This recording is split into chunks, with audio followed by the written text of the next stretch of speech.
Series নির্ধারিত ম্যাচে পাকিস্তানের বিপক্ষে ব্যাট হাতে জ্বলে উঠলেন টাইগার ওপেনার তানজিদ হাসান তামিম। ইনিংসের শুরু থেকেই আগ্রাসী ব্যাটিংয়ে পাকিস্তানি বোলারদের ওপর চড়াও হন এই বাঁহাতি ব্যাটার।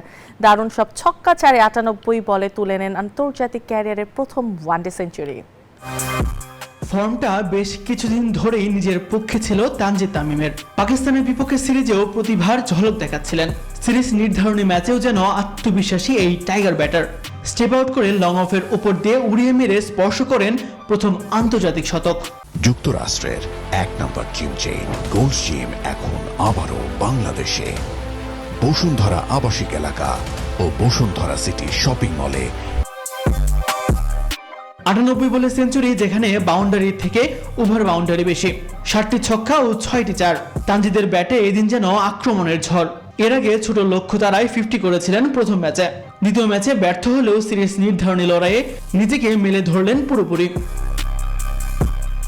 ওপেনিংয়ে সাইফ হাসানের সঙ্গে করেন ১০৫ রানের উদ্বোধনী জুটি। পরে নাজমুল শান্ত ও লিটন দাসকে নিয়ে এগিয়ে যান দুর্দান্ত গতিতে। স্পিনার আবরার আহমেদের বলে ক্যাচে ফেরার আগে খেলেন ১০৭ রানের দুর্দান্ত ইনিংস।